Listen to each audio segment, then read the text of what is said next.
The Greatest Parable, Part 1 with words.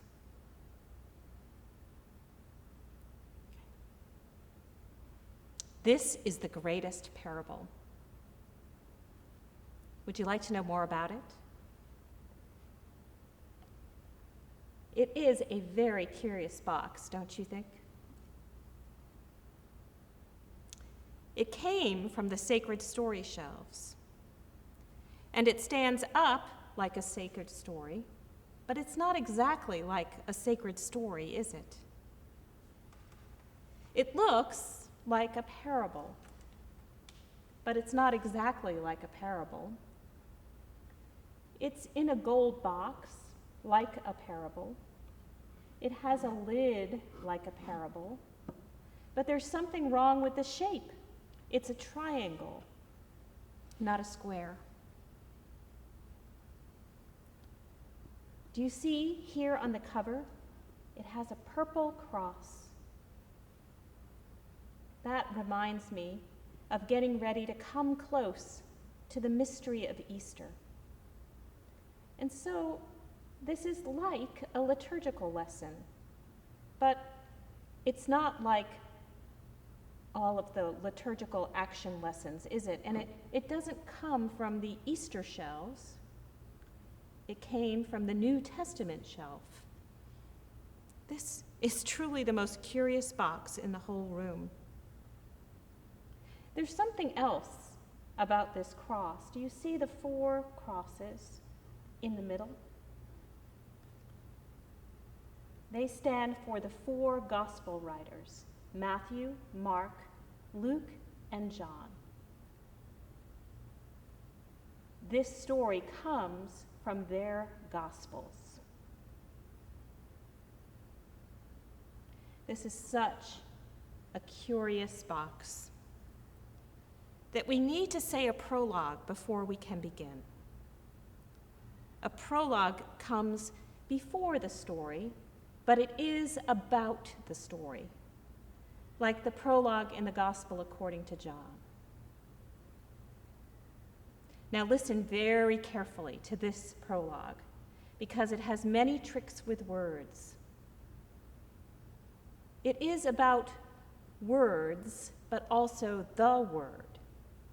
That was the first trick.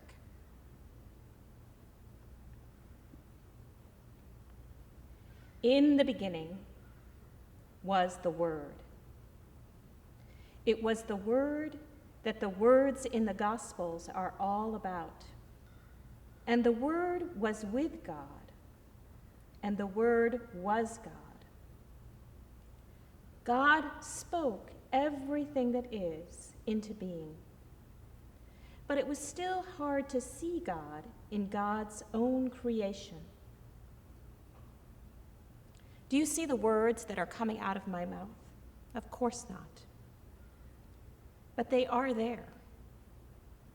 And no one has ever seen God. And so, the Word was made flesh.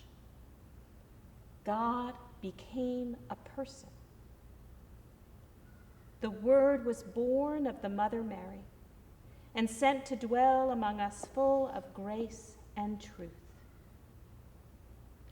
so that we could learn how to become children of God by knowing God's child as one of us. And this is the story about what happened next.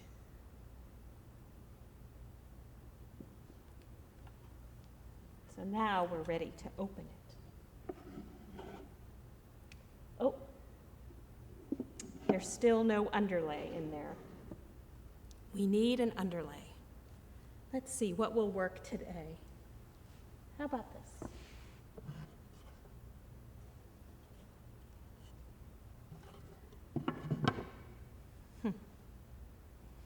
This will be good. It's not quite big enough. But remember, this story is bigger than anything else in our room, or really anything else for that matter. Now we're ready.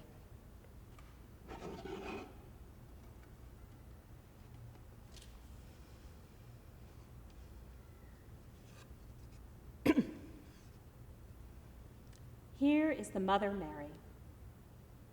And here is the angel Gabriel, full of light. Gabriel was talking to Mary. Really, God is talking to Mary because Gabriel was God's messenger. That is what the word angel means. This is called the Annunciation, because Gabriel was announcing to Mary that she had been chosen by God to be the mother of God. And when this happened, God overshadowed Mary, and she knew that God was inside her. In time, the baby was born.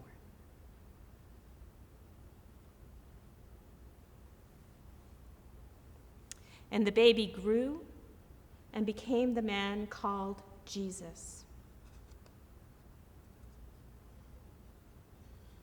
And once, Jesus took 3 of his disciples up onto a mountain.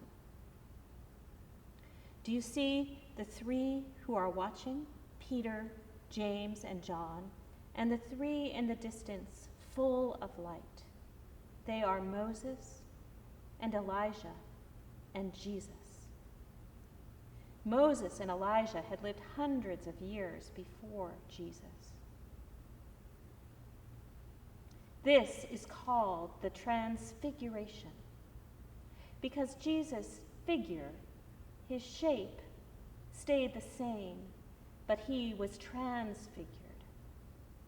And when this happened, a cloud overshadowed them. And a voice came from the cloud saying, "This is my beloved Son. Listen to him." The disciples fell to the ground in fear.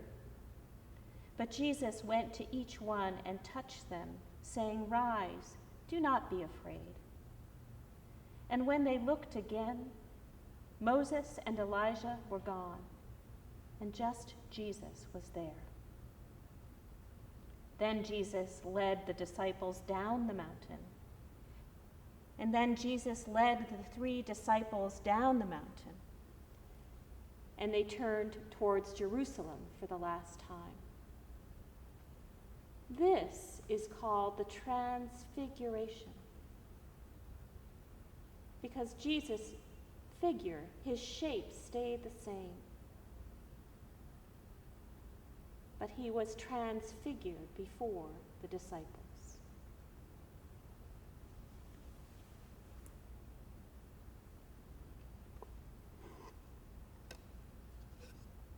Jesus and the 12 went to Jerusalem for the last time. And on Friday, on Good Friday, Jesus died on the cross for us. And they took his body down from the cross and put it into a rock tomb. And they rolled a great stone in front of the tomb to lock him in. On Holy Saturday, the darkness of that place overshadowed him. But on the first Easter, the women came to the tomb and found that the stone had been rolled away and that Jesus was somehow still with them, as he is with us. This is called the resurrection. The Annunciation, the Transfiguration, and the resurrection.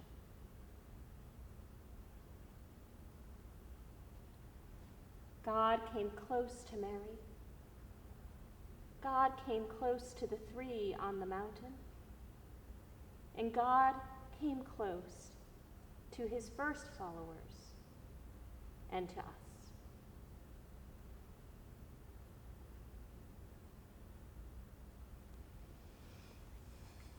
There is so much more. But this is enough for today.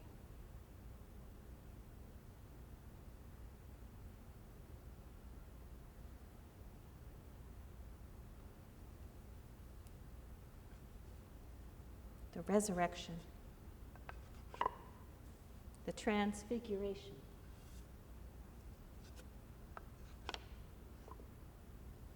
and the Annunciation.